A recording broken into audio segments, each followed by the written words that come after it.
Welcome back, my brothers and sisters. Again, EM Steve with his next installment of my journey through the VA system.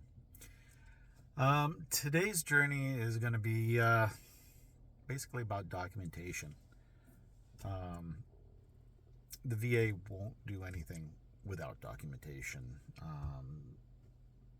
Whatever your complaint, whatever you're trying to get them to acknowledge is wrong and needs compensation for, you need to have a document trail.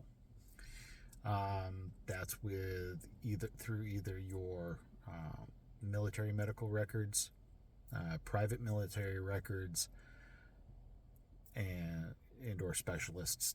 You need to even a personal log for some things.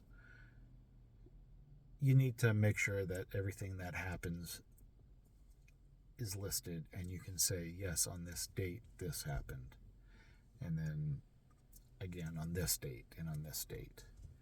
That way there is a solid track record of what is inconveniencing you, how it's inconveniencing you, and how seriously it is.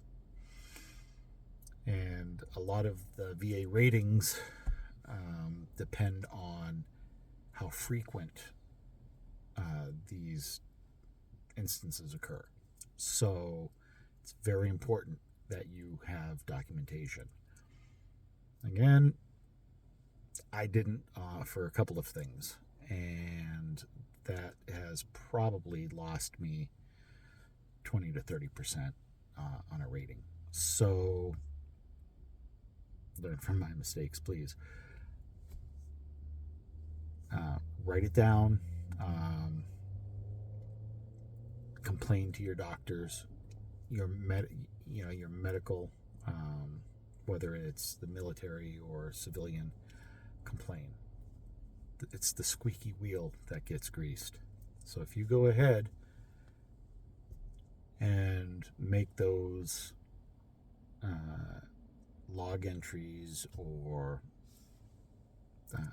some providers have apps, you can go ahead, log into the app and say, doctor, on this date at this time, this happened.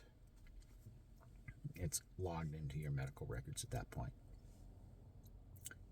You need to have this to show how serious your conditions are. It's going to be a relatively short talk today, because that is probably out of making the decision, filing your intent and filing your complaint, and making sure that you release your records. Make sure there's something in the records to be released.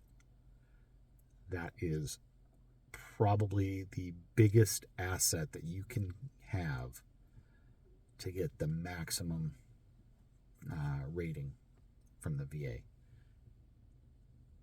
Documentation is key. Thank you for joining me today. Please like and subscribe as always, but more importantly, share if somebody that you know could use this information. Thank you, and I'll see you next time.